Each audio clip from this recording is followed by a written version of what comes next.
오늘 AI의 새로운 이정표를 찍었고 인간을 뛰어넘는 인공지능 AGI로 가고 있다라는 그런 강한 확신이 드는 하루였습니다. 사실 정확히는 어저께죠. 챗GPT를 만든 오픈 AI에서 12일 정도 계속 새로운 서비스에 대한 발표를 하고 있었는데 10일 연속으로 하고 있었는데 그 마지막 날에 가장 충격적인 발표가 있었습니다. 이 발표를 하나씩 대충 뭐를 발표하는지는 보고 있었는데 제가 유튜브에 다루고 싶은 내용이 있진 않아서 그냥 내용만 보고 패스를 했거든요. 근데 이제 이 내용은 절대 안 다룰 수가 없어요. 제가 오늘이라도 하루가 지났지만 이건 정말 반드시 다뤄야겠다라고 생각해서 다루게 됐습니다. 그것은 바로 오픈 AI에서 새롭게 공개한 O3라는 모델이었습니다.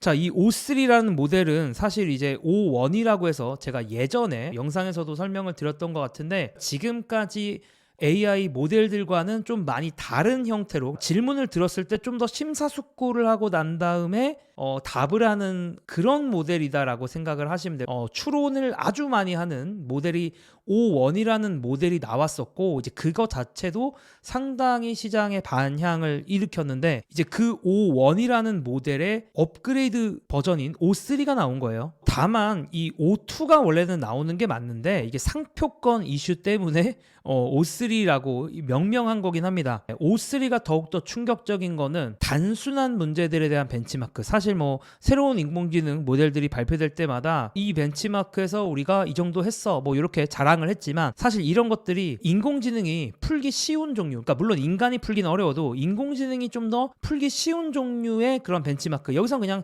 벤치마크가 테스트다라고 보시면 돼요. 어쨌든 인공지능이 풀기 좀 상대적으로 쉬웠던 테스트들에 대해서 좋은 점수를 받은 거였거든요. 근데 이번에 정말 의미가 있었던 건 인공지능이 되게 풀기 어려운 문제에서도 상당히 의미 있는 성과, 그것도 인간보다 더 뛰어난 성과를 얻었다는 겁니다. 자, 그게 뭔지는 좀 뒤에서 설명을 해보도록 하고요. 자, 일단은 어떤 성과들이 좋았냐면 실전에서 사용되는 소프트웨어 엔지니어링 관련된 벤치마크에서도 성과가 상당히 좋았는데 보시면 아시겠지만 이제 O1보다도 5원이 48.9점이었는데 71.7점을 맞았으니까 엄청나게 차이가 많이 나는 성과를 얻었고 그 다음에 코딩 대회 벤치마크도 상당히 인상적이었어요. 코딩 대회 벤치마크가 엘로 포인트라고 해서 뭐 그냥 점수라고 생각하시면 되는데 2727점을 얻었습니다. 이 코딩 대회라는 거는 쉽게 말하면 영어로 코딩 문제를 내주고 주어진 인풋에 대해서 주어진 아웃풋을 내는 그런 프로그램을 만드는 거를 이제 코딩 대회에서 하는 건데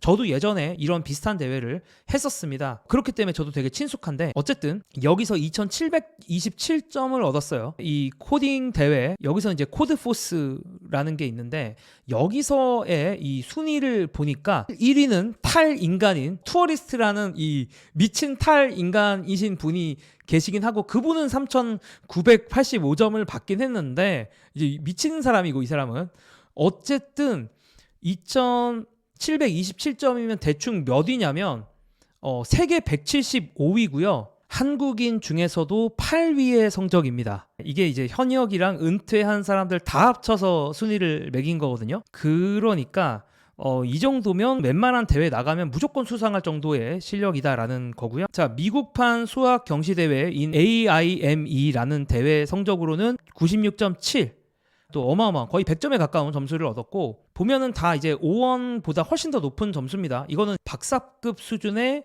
과학 문제인데 이거 역시 거의 이제 원래는 78점 정도 받던 건데 거의 90점 가까운 성적을 받고 있고 또 리서치 매스라고 해서 이게 연구자 수준의 또 수학 벤치마크래요. 그러니까 예전에 우리가 그 AI가 얼마나 잘하는지 판단하기 위해서 있었던 벤치마크들이 다 이제는 너무 AI들이 잘하니까 훨씬 더 어려운 벤치마크를 계속 갖고 오는 거야.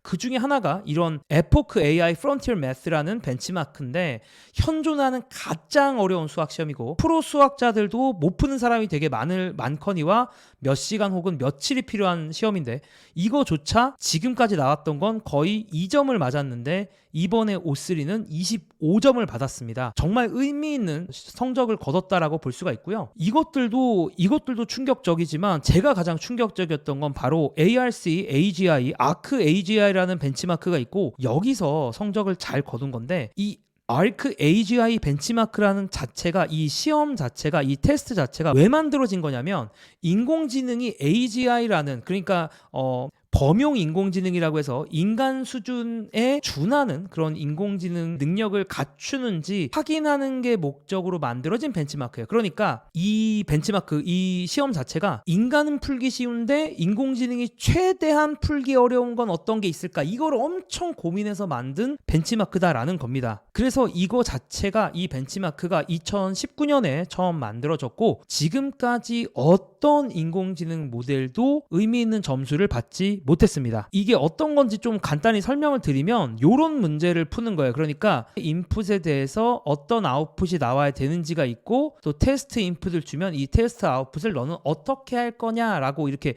물어보는 건데, 사실 인간 입장에서 얼핏 보면 되게 쉽죠. 왜냐하면 지금 보시면 이거 여러분들 답이 뭐일 것 같으세요? 그냥 대충 봐도 이 샘플을 보면 아시겠지만, 이 뭔가 비어있는 요 비어있는 칸을 채우고, 여기도 이렇게 비어있는 칸을 채우면 되는 것 같이 보이지 않습니까? 그래서 당연히 이 테스트 아웃풋도 이렇게 비어있는 칸들을 채우는 건데, 이런 것들을 의외로 인공지능이 많이 못하거든요. 좀 더 어려운 문제를 내보면, 뭐 이것도 쉽게 다들 푸실 것 같은데, 이제 여기도 보면은 샘플 인풋에 대해서 샘플 아웃풋이 이제 오른쪽과 같이 나온다라고 했을 때, 자, 요 문제는 어떻게 풀 거냐라고 하면은, 기본적으로 다시 전 화면으로 돌아가서, 자, 이 안에 있는 이 개수대로, 이게 빨간색이 2개니까 2칸을 이렇게 덧칠하는 거고, 여기는 점이 안에 3개가 있으니까 3칸을 이렇게 둘러싸서 칠하는 거거든요. 그런 식으로 이 테스트 인풋에 대해서도 답을 내면 되는 건데, 이런 게 이제 AI가 진짜 못하는 문제 중에 하나였습니다. 근데 이걸 잘 해낸 거죠. 자, 이 본질적으로 뭐냐면, 이 룰이 그때 새로운 룰을 만들어지는 거예요. 그러니까 AI가 이 새로운 룰이, 기존에 주어진 룰들 말고 완전히 새로운 룰이 주어졌을 때 그거를 재빨리 포착하고 그것을 이해하고 그것을 풀 수 있는지에 대한 테스트인데, 이걸 잘 못했던 건데, 결론만 말씀드리면 아크 AGI 2019년에 만들어졌는데 0점에서 5점까지 받기까지 5년이 걸렸습니다. 근데 이번에 오픈 AI에서 나온 O3는 바로 87.5점까지 찍었어요. 물론 이거는 컴퓨팅 파워를 엄청나게 많이 쓴 거긴 합니다. 약하게 쓰면 75점 정도 찍었어요. 근데 75점도 당연히 되게 대단한 거고, 87.5는 너무나도 대단한 거죠. 기존에 O1이 참고로 이제 뭐 한 요 정도, 뭐 30점 내외 많이 해봤자 그렇게 이제 점수를 받았던 건데, 자, 87.5점이라는 이 점수가 엄청나게 의미가 있는 이유는 인간의 점수가 85점이기 때문입니다. 그러니까 인간보다 이런 이제 새로운 룰에 대해서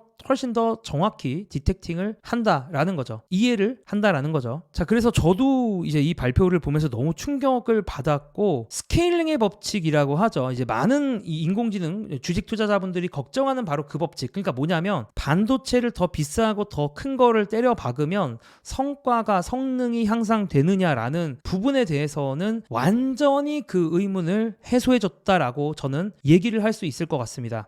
다만 이제 뭐 엔비디아 주가랑 이제 연관지어서 설명을 한다면, 엔비디아 이 주가랑 1대1로 매핑이 될지는 좀 생각해 볼 여지가 있겠죠. 왜냐하면 엔비디아도 엔비디아지만 이제 또 다른 반도체를 두고 수많은 회사들이 또 엔비디아의 자리에 도전하기 때문에 그런 건 알 수 없겠지만, 이 반도체에 대한 수요는 계속 있을 거다라는 생각이 저는 아주 강하게 들고요. 그 오픈 AI도 이런 얘기를 했었는데, AI가 분명히 새로운 단계로 가고 있고, 이제는 진짜 AGI가 충분히 의미 있는 걱정이라는 생각이 들기 시작했습니다. 사실 제가 얼마 전까지만 해도 AGI 얘기를 하면 너무 터무니없다 이렇게 얘기를 했었거든요. 좀 너무 빠른 것 같아 라고 생각을 했는데, 이제 더 어려운 벤치마크들을 풀어내는 거를 보니까 여전히 여기에 계속 자금과 계속 인재가 몰리고 있는 걸 보니까, 이 AGI, 그러니까 인간 수준 혹은 인간을 뛰어넘는 인공지능에 대한 걱정을, 저도 전공자 아니겠습니까? 전공자 입장에서도 충분히 의미 있는 걱정으로 보고 있는 있는 것 같고 AI가 분명히 정말 이 O1까지는 저도 살짝 아리까리 했거든요. 근데 O3 하는 거 보니까 이거 새로운 단계로 가고 있다라고 얘기를 해야 될 것 같습니다. 좀 개인적인 이야기를 해볼게요. 뭐 최근에 이제 이런 얘기도 좀 한번 해볼까 했었는데 제가 사실 거의 매일 인공지능 툴 그러니까 뭐 챗GPT를 비롯해서 제가 구독하는 게 한 15개 정도 될 것 같아요. 그 정도 될 것 같은데 수많은 인공지능 툴들을 지금 현재 사용을 하고 있습니다. 제가 감히 얘기하건대 이 AI 관련된 게 직업이 아닌 분들을 제외하고 일반적인 지식 노동자 치고는 저보다 더 많이 써본 사람이 그렇게 많을 거라고 생각하지 않아요. 감히 제가 이렇게 말을 할 수가 있는 것 같은 게 저는 매일 끼고 살기 때문에 제가 일하는 시간은 항상 인공지능과 함께 그냥 지금 하고 있거든요. 저의 모든 리서치 업무를 제가 이렇게 열심히 많이 쓴 이유가 제가 그냥 원래 제가 리서치하는 방식으로도 당연히 찾아볼 수 있는 질문들 당연히 리서치할 수 있는 것들이 있었지만 의도적으로 저는 인공지능 툴들을 더 많이 썼어요. 일부러 더 많이. 왜 더 많이 썼냐면 시간이 심지어 더 많이 걸리더라도 저는 너무 궁금했거든요. 인공지능이 정말 인류를 바꿀 것이냐 이게 너무 궁금하니까 이거를 알기 위해서는 제가 제일 많이 써봐야겠다라는 생각이 든 거야. 일단 제가 이걸 제일 많이 쓰면 이 의문이 해소가 될 거라고 생각을 했고 제가 갖고 있는 근본적인 문제들 저는 대부분 주식이나 경제에 대해서 분석을 하고 리서치를 하는데 제가 대부분의 시간을 투여하고 있거든요. 물론 이제 노는 거 빼고 최근 한두 달 정도의 이런 느낌을 정말 강하게 받은 것 같아요. 그러니까 이제 본격적으로 쓴 건 한 1년 정도 됐는데 최근 한두 달 사이에 저의 생산성 향상이 정말 소름이 끼칠 정도였어요. 업무의 효율이 너무 좋아지고 있어요. 그리고 그게 1년 전과 너무 달라. 6개월 전과 너무 달라. 올해 한 달, 이번 한 달에 정말 인공지능 이 모델들, 툴들, 챗봇의 성능 향상도 정말 기가 막히고 저의 생산성 향상도 저도 이제 이거를 쓰는 거에 익숙해진다라는 건 각각 이 모델들이 각각 잘하는 게 뭔지 어떻게 질문을 넣는 게 좋은지 이제 이런 것들에 대해서 조금씩 더 제가 이해를 하기 시작을 한 거죠. 되게 코딩이랑 비슷한데 뭐 이건 얘기를 하다 보면 너무 길어지니까 어쨌든 모르는 거를 아는 속도가 이제 의지가 있다라는 가정하에 의지가 없으면 이제 맨날 틱톡만 볼 테니까 의지가 있다는 가정하에 모르는 걸 아는 속도가 이해하는 속도가 기하급수적으로 빨라지고 있습니다. 이제 새로운 정보를 탐색하거나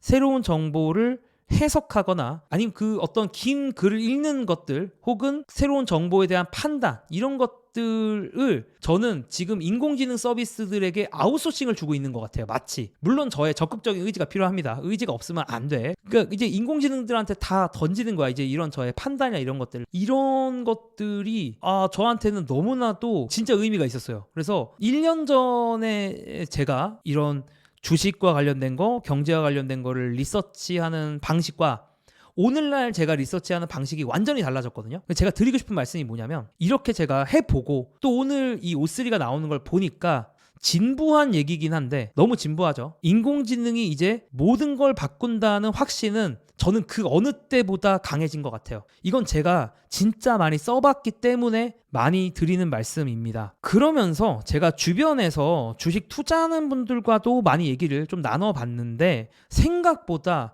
주식 투자하시는 분들은 항상 얼리 어댑터여야 되지 않겠습니까? 근데 생각보다 제 주변의 지식 노동자들 혹은 주식 투자자 분들이 생각보다 이런 챗봇 모델들을 안 쓰고 있어요. 자신들이 원래 리서치를 하는 방식으로만 리서치를 하고 이런 툴들을 전혀 안 쓰고 있더라고요. 그래서 전 너무 그걸 깜짝 놀랐고 솔직히 제가 보기에는 감히 말씀드리건데 모든 지식 노동자들은 도태되지 않기 위해서 이거를 쓰고 있는 사람들에게 도태되지 않기 위해서 무조건 챗GPT, 클로드, 제미나이 혹은 뭐 제가 이 세 회사를 뭐 굳이 광고하고자 하는 건 아니니까 수많은 인공지능 모델들이 지금 툴들이 너무 많거든요. 그런 거를 강력하게 권장합니다. 강력하게 추천합니다. 무조건 쓰셔야 돼요. 안 그러면 여러분들이 도태가 될 거라고 생각을 합니다. 제가 진짜 감히 국가에 건의드리고 싶은 거는 저는 학교에서는 요즘에 이제 챗GPT 많이 쓴다고 들었는데 필수 과목은 국영수가 돼야 되는 게 아니라 국영수 AI가 되어야 되는 것 같아요. 왜냐하면 AI가 모든 걸 바꿀 거거든요. 국영수가 필수 과목인 이유는 우리가 뭘 해도 이 세 가지가 너무 중요하기 때문인데 저는 이 세 가지랑 동급으로 중요한 것 같아요. AI가. 그리고 이 AI를 저는 필수 과목처럼 가르쳐야 되고 시간도 많이 써야 되는데 이 AI의 원리뿐만 아니라 원리도 당연히 중요한데 AI 활용하는 방법까지도 분명히 이 필수 교육에 들어가야 된다라는 생각이 들었습니다. 우리나라가 AI 개발을 리드하면 전 너무나도 정말 좋겠는데, 적어도 제가 이렇게 강력하게 유튜브에서 말씀을 드리는 이유는 사용 측면에서라도, AI의 활용 측면에서라도 전 국민이 적극적으로 사용해서 이 생산성을 빨리 늘려야 되는 것 같아요. 이거를 쓴 사람과 안 쓴 사람이 차이가 너무 많이 나니까. 그래서 제가 원래는 이렇게 딴소리를 이렇게 많이 안 하는데, 최근 진짜 한 달 사이에 이런 느낌 너무나도 많이 받고 있는 상황에서 오픈 AI가 또 O3라는 걸 발표하니까 이런 얘기를 제가 안 드릴 수가 없습니다. 어쨌든 저도 AI를 훨씬 더 제 생활 속에서 써보면서 어떤 것들을 또 할 수 있는지 또 같이 한번 여러분들과 얘기 나눠볼 것을 약속드리면서 저는 또 다음 영상에서 돌아오도록 하겠습니다. 감사합니다.